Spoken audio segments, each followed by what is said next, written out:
Hello, everyone. That's Service Mesh with STU series.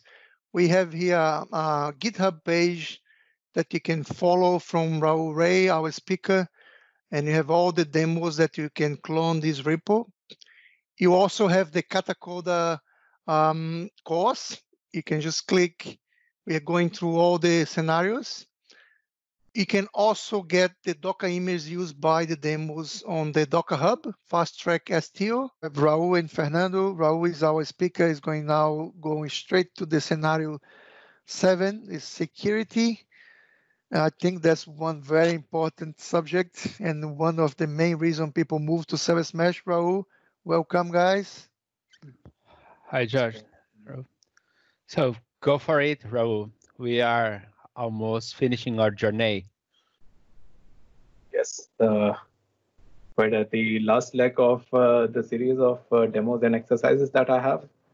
So if you're following along with us, we are going to cover exercise number 7, that is security. It's one of the main reasons why organizations generally implement service meshes to enforce security constraints in a very consistent manner across the services. So let me head back to my presentation, that I will take you through the journey. So let's first understand the workflow in which security, more so authentication aspect of security, is implemented in STO Mesh. So your workloads don't need to undergo any change. All authentication policies can be administered by an administrator who would be responsible for writing authentication policies. What authentication policies mean is who can actually talk to the workloads. So administrator would apply those policies, and these policies would be targeted.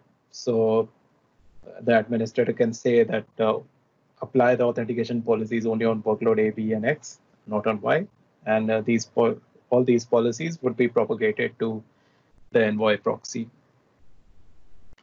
Next, let's understand the kinds of authentication that are available in STO. So there are two types of authentication policies that you can apply on STO. One is peer authentication, which is used for authenticating services. So let's say you have service A and B within the mesh. You can apply policies such that service A needs to authenticate itself before talking to service B. The protocol that is used for authentication is MTLS, also known as mutual TLS. I will try to explain it in very simple terms. So what MTLS actually means is that you have a certificate authority sitting somewhere that is responsible for issuing certificates to whoever requests certificates. Let's say you have services A and B who want to authenticate themselves using MTLS. Then service A would present its identity to the certificate authority, receive a certificate. Service B will do the same, receive a certificate. Now, both these services, before talking to each other, would exchange these certificates, validate each other's identity, and then would be able to communicate any further. Just a question on that peer authentication. How is that rotation happen? I know that Service Mesh helps a lot to make this thing more secure, and then they keep rotating those certificates. How that works? So if you remember from the Istio architecture diagram, there are several components within the Istio daemon. So one of them is Citadel. So Citadel is the component that is responsible for issuing certificates and renewing certificates for all of the workloads that are running within Istio. So the certificates are signed and issued by Citadel, and this is the component within Istio that is responsible for all this certificate juggle that happens. That makes sense, and you probably can configure how often you want to rotate these things. And if someone breaks inside your cluster, then it'll be harder for him to intercept something. Yes, exactly. So another type of authentication policy that is available in Istio is request authentication. So request authentication is used for authenticating users of a service. So these users, they need not be human users. They could be devices or any other clients that are outside your mesh or even outside your cluster and are making requests to the services that are within your cluster. The protocol that is most often used for this authentication is JWT or JWT, JSON Web Tokens. So a user can acquire a JSON Web Token from a trusted party and send it over to along with the request to the service where the Istio proxy would intercept it. The Istio proxy has several inbuilt mechanisms to validate a JSON Web Token. So the application need not even understand JWT or validate the token itself. The token would be validated by Istio, and if the work, so I keep using the term Istio, but it essentially means the same thing as Envoy proxy here. So Istio would validate the token, and if the token meets the specified criteria, the request would be passed on to the service so that it can satisfy the request. So another aspect of security is authorization. So by authorization, what we mean is what an authenticated principal can do in a system. So for example, if let's say you have an employee service in your system, the HR, which is an authenticated user of the service, should be able to only look at the payroll information. An employee, which is another authenticated user of the service, should only be able to look at the, let's say, attendance endpoint.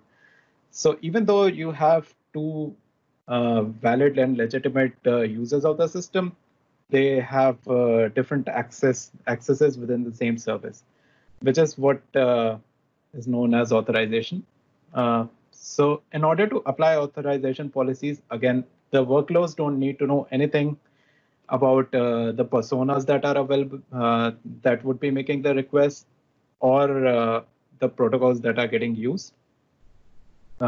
It's totally abstracted by the Envoy proxy. So let's look at what the authorization flow is. In it, you have an administrator that you can see on the far right, who would write authorization policies for different workloads and apply it using the Istio daemon, which would propagate those policies over to the proxies of the workloads. Next, when we receive an authenticated request from an external user, it would reach the proxy, which would evaluate the authorization policies, and it would only allow the request to reach the workload if those authorization policies are met. These policies also come into effect in service-to-service interaction. So it's not just meant for users that are users of the services that are living in the mesh, but also meant for services within the mesh that are talking to each other. Once all these, so let's say workload A wants to talk to workload B, it can use its own authorization policies in order to talk to workload B. And likewise, the chain continues further, or the response is returned back to the user. So just a little bit about authorization policy. You can implement authorization policies on service-to-service communication as well as user-to-service communication. Authorization policies are of two types: deny policy and allow policy. And deny policy would take precedence over allow policy. So even if, let's say, you allow access to a certain endpoint, but then you later write a deny specification, then deny would override allow.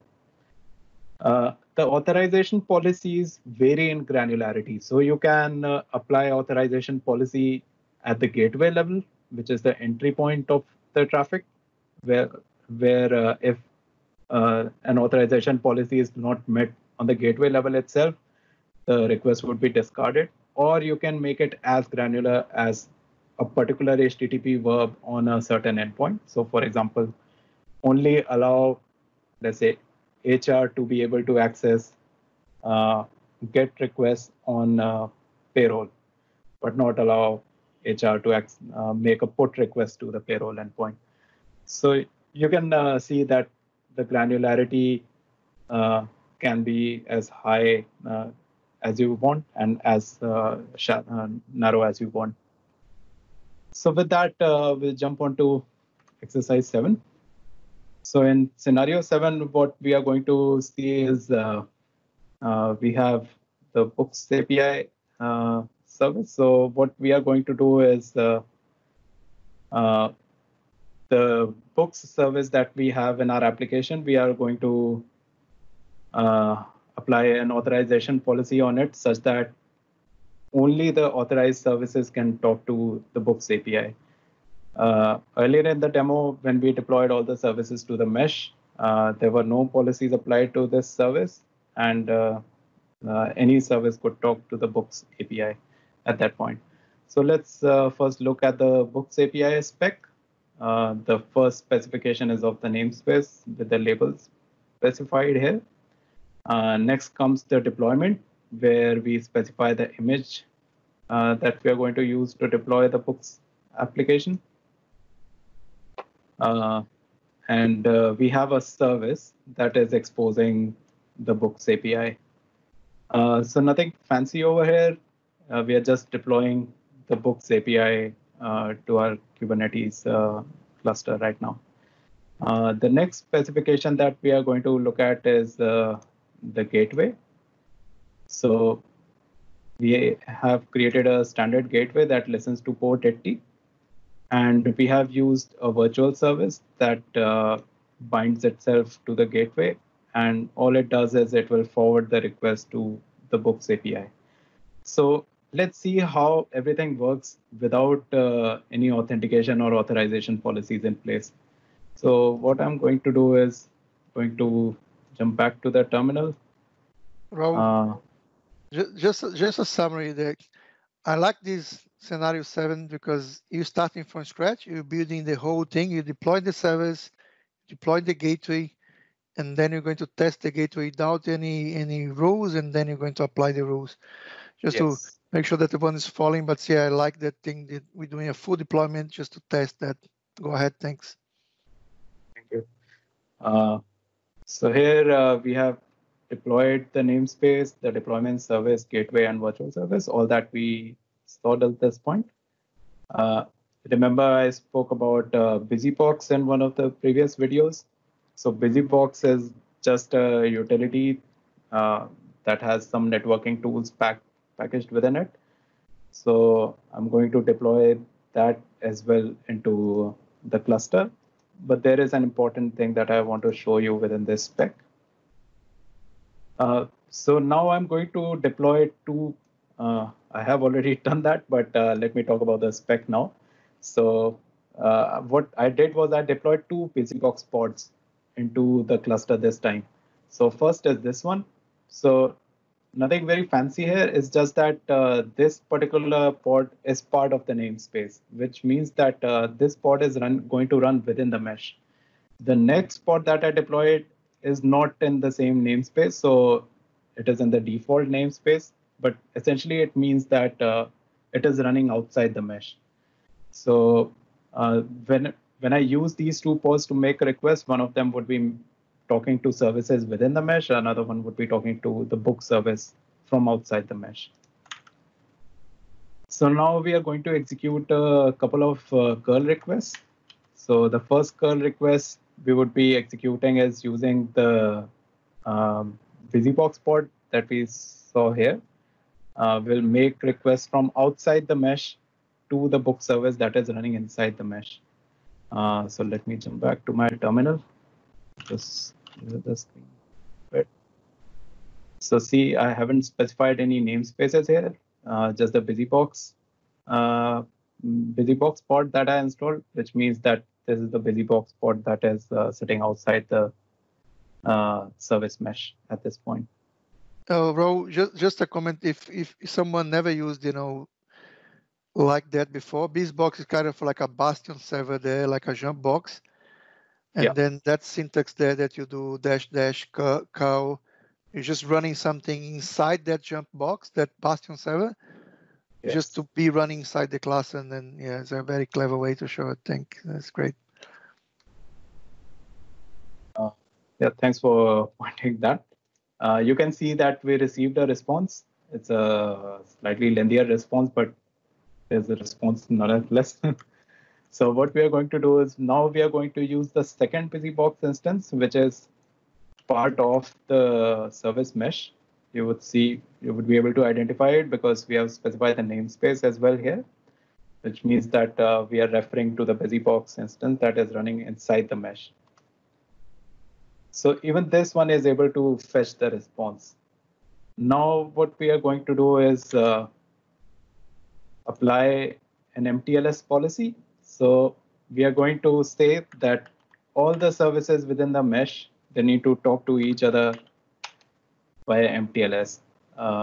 So let me first apply this policy, and I'll take you through the policy spec next. So let's jump to the policy spec. So remember in one of the slides I spoke about the types of authentication available. Since we are using BusyBox service that is running a BusyBox pod that is running inside the mesh in order to talk to another service, so the type of authentication would be peer authentication. So we have enabled peer authentication, and we have made specified that the mode is strict, which means that without MTLS, no communication would happen within the mesh. It can have different values. One of them, I think, is permissive.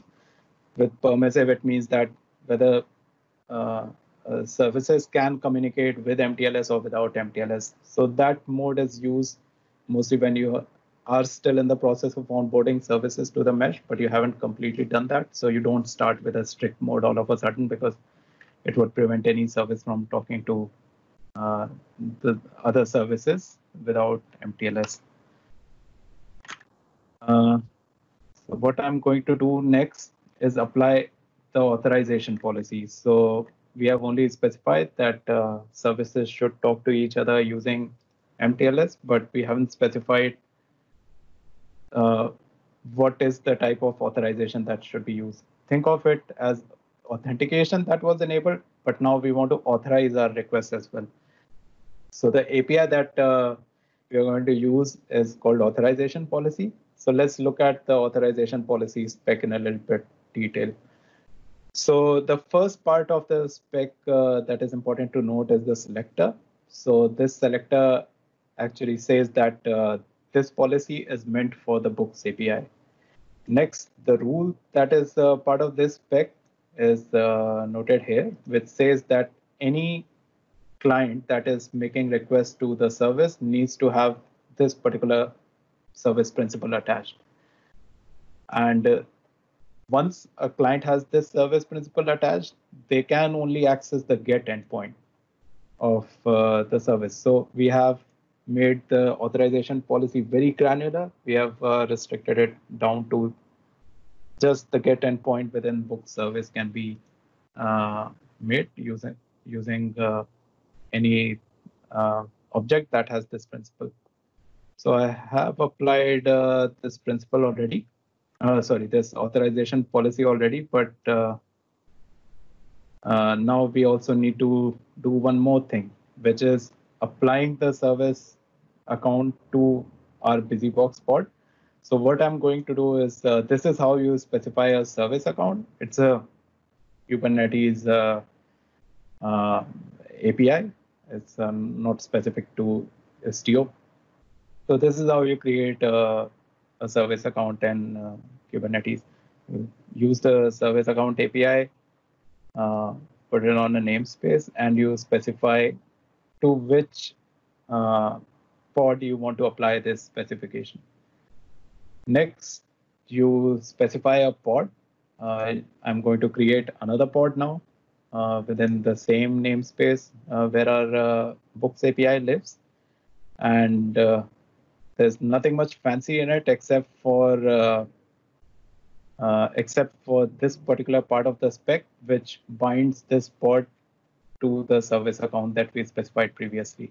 So this BusyBox SA pod is going to have that service account. And note that we said that any object that has this service account would be able to access get endpoint in the book service. So what I'm going to do is I'm just going to apply this spec to create another pod.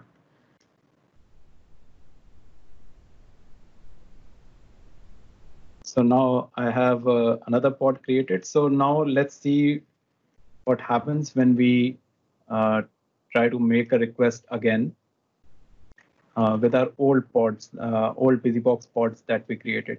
So first, let's try to use the BusyBox instance that we BusyBox instance that is running outside the mesh, and use that to make a request to the Books API. So you'll see here that this time Istio responded with access denied because it doesn't have that service account attached to it. Even for a pod that is part of the mesh and doesn't have service account on it, remember that it is still the old BusyBox instance. If it tries to make a request, it would again fail because it doesn't have service account applied to it. But the new pod, BusyBox pod that we just created, it has service account applied to it, so it is authenticated and authorized. So the previous BusyBox instance, even though it was authenticated, it wasn't authorized, but this one is both authenticated and authorized to access the get endpoint. So when I use this, it returns a response.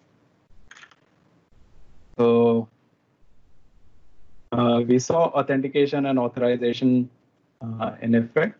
Now what I'm going to do is I will talk about how you can implement authorization at the gateway level. So right now, this authentication, this mode of communication didn't involve any involve the gateway component to it because it was just service to service communication. But now we are going to see how we can authenticate and authorize a user of the service coming in from where requests come in from outside the cluster, and how we can authenticate and authorize those. So, great. That's really great. I was wondering how can we use external identity server, identity provider like Azure Active Directory, because you're using service accounts. Yeah. Is a way to be using like Azure Active Directory? Yeah. So I remember that AKS recently added this feature of creating service accounts with Azure Active Directory. So in a sense, you can add users to the Active Directory and simply use that those identities in the pod. So you don't have to specify the service account then. You just need to use them in your workloads. That's great. You go straight there. I think there's just a name, a way that you that you put the name, but still working, still can use an external one. That's great. All right. So jumping back to applying authorization policies on requests. So we are going to look at a very interesting scenario here. What we are going to do is apply an authorization policy such that you can make a request to the Books API endpoint using your browser, but you can't make a GET request to the API endpoint using the curl command. So even though both the requests are coming in from outside the cluster, it's just to show how varied these authorization policies can be. They don't need to use identity all the time. They're especially useful if you want to restrict, let's say, requests coming in from, say, IE Edge to be able to reach an endpoint, but you don't want requests coming in from, let's say, Firefox to reach the endpoint. It's just a made-up policy, but just saying this just so that you know that these kind of things are possible. So what we are going to do now is deploy the Books API again. Nothing fancy. We have already gone through this API, so I won't take much time talking about this API. I'll just copy this and paste it here. And the next thing that I'm going to do is apply the gateway policy. So let me first apply it and then I will talk about it. So this is the specification that I applied. It is the same specification that we applied before. It has a gateway component and a virtual service that would forward the request to our service. The commented out bit is the magic part, which I will talk about later. But first, let's verify the behavior of these services. So I'm going to use my browser to make a request to the API endpoint, and you can see that we receive a response here. This is not readable because there is some binary data written here, but we can as well use curl command to make the same requests. So what happened was that I executed this command earlier, and it's just doing what it is supposed to do right now. So let me revert that policy. Comment it out again. I'm on the fly debugging right now. So we'll execute this command, and you will see that even the curl command is working right now. So I'll talk to you about what just happened, but let's just follow the rest of the demo through. So now what we are going to do is we can see that both curl and the browser are returning a response when we make a request to the endpoint. What we are going to do now is uncomment this policy. Let's read about authorization policy. You can see that it gets applied to the gateway, not the pod, not the workload, but the gateway.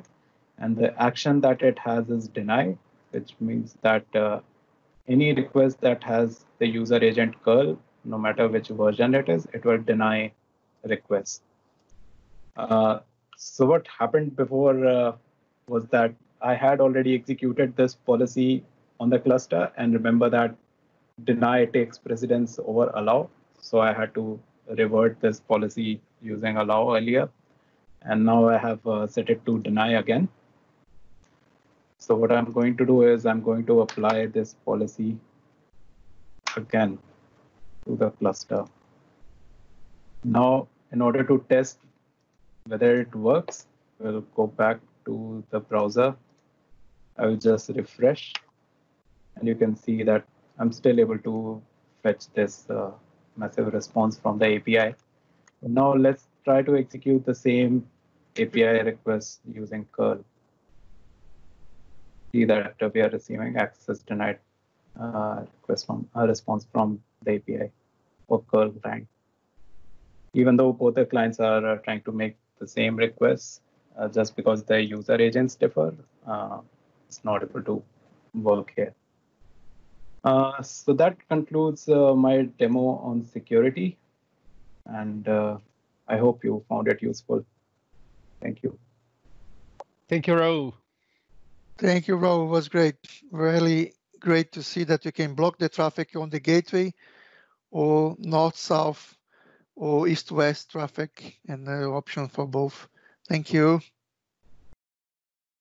If you want to follow Raul Ray, our speaker, just go for his blog, thecloudblog.net.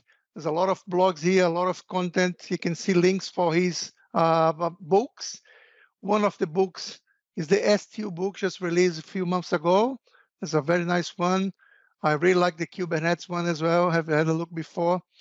And also, Raul is one of our bloggers and mentors. There's a few blogs here on azureta.com. Please follow our blog. And Raul is here as one of our main mentors. Thank you for following and helping. The community is all about helping others to publish content. Thank you.